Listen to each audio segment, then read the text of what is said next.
આજ રોજ આમ આદમી પાર્ટી દ્વારા ભરૂચ જિલ્લાના ઝઘડિયા તાલુકાના રાજપારડી જીએમડીસી નીકલાઇટ મેનેજર સાહેબને આવેદનપત્ર આપવામાં આવેલું હતું। ખેડૂતોના હિતમાં CRD trans news Bharuch Gujarat bureau chief Mahesh Vasava. નમસ્કાર। આજે હું પડવાણિયા તાલુકા પંચાયતનો સભ્ય છું। મારું નામ રોશનભાઈ છે અને મારી તાલુકા પંચાયતમાં આવતું અમલજર ગ્રામ પંચાયતનું એક ફળિયું ગુંડેચા 1 છે, જે ગુંડેચા 1 જીએમડીસીની બિલકુલ બાજુમાં આવેલું છે, પડોશમાં જ આવેલું છે। અહીંયાથી જીએમડીસીને જે આગળ મોટા મોટા ડમ્પો છે, એ ડમ્પોને લઈને જે આગળ પાણી રોકાય છે ગામમાં, એ પાણીની સમસ્યાને લઈને ગામના ખેડૂતોએ અમને રજૂઆત કરી હતી કે ભાઈ અમારી સમસ્યા છે, પાણી 24 કલાક સુધી રોકાય છે, ખેતીમાં કોઈ ખેતી થતી નથી, ચોમાસા અને શિયાળાનું બધી જ ખેતી થતી નથી, કેમ કે પાણી રોકાઈ રહે એટલે ખેતી થતી નથી।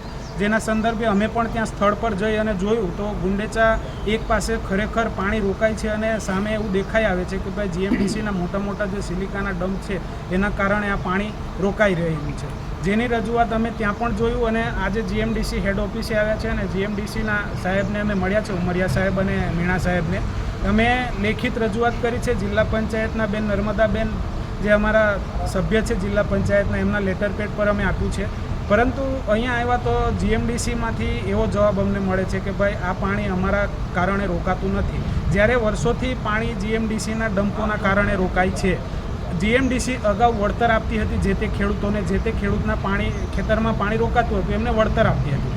હવે જીએમડીસી જેમ કોલસો બંધ થઈ ગયો એમ જીએમડીસી કોલસો ખોદીને હાથ અદ્ધર કરી રહી છે। જીએમડીસી અહીંયા એવો જવાબ આપી રહી છે કે ભાઈ અમારા કારણે પાણી રોકાતું નથી, તમે સાબિત કરીને બતાવો કે અમારા કારણે પાણી રોકાય છે તો અમે વળતર આપીશું। તો અમારે એવું કહેવું છે કે અમે ખેડૂતો હવે બધા એ વસ્તુ સાબિત કરવા જોઈએ કે આ જીએમડીસીના લીધે અમારું પાણી રોકાય છે, એ એમનો વિષય છે। જો અગાઉ પણ એ લોકો આપતા હતા તો હમણાં પણ ખેડૂતોને વળતર આપવું જોઈએ। આ કોઈ મોટા 100 એકરના ખેડૂતો નથી, આ 1 એકર અડધો એકર કરી જે ખેતી કરીને પોતાનું ગુજરાન ચલાવતા ખેડૂતો છે, એમના પેટ પર જો લાત મારશે તો અમે અગાઉ પણ જીએમડીસી નહીં સરકાર સામે પણ લડી લઈશું, જ્યાં પણ રજૂઆત કરવાની હશે ત્યાં થશે અને અમે જે અમારી રજૂઆત કરી છે એનો યોગ્ય જવાબ જીએમડીસી તરફથી અને સહકાર મળશે તો ઠીક છે, નહીં તો જો અમારી માંગણી સંતોષાય નહીં તો અમે જ્યાં પણ આગળ રજૂઆત કરવાની હશે ત્યાં કરીશું।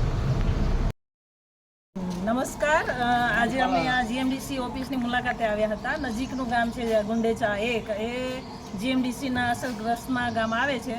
ગામ લોકોના થોડા પ્રશ્નો હતા એટલે લોકોને અમને જણાવ્યું કે તમે આવો તો સાહેબને રજૂઆત કરીએ તો થોડું પાણી ભરાણા છે અને લોકોના જે પાક છે એ પાક બરાબર થતા નથી, તો એની સાથે વાર્તાલાપ માટે અમે અહીંયા સાહેબને મળવા આવ્યા હતા ગ્રામ લોકો સાથે, અને સાહેબની સાથે વાતચીત કરી અને એ લોકો સાથે સારી વાતચીત થઈ અને એ લોકોએ પોઝિટિવ જવાબ આપ્યો છે કે અમારા થ્રુથી જેટલું થાય એટલું અમે કામ કરીશું। અમારા જીએમડીસીથી અમારાથી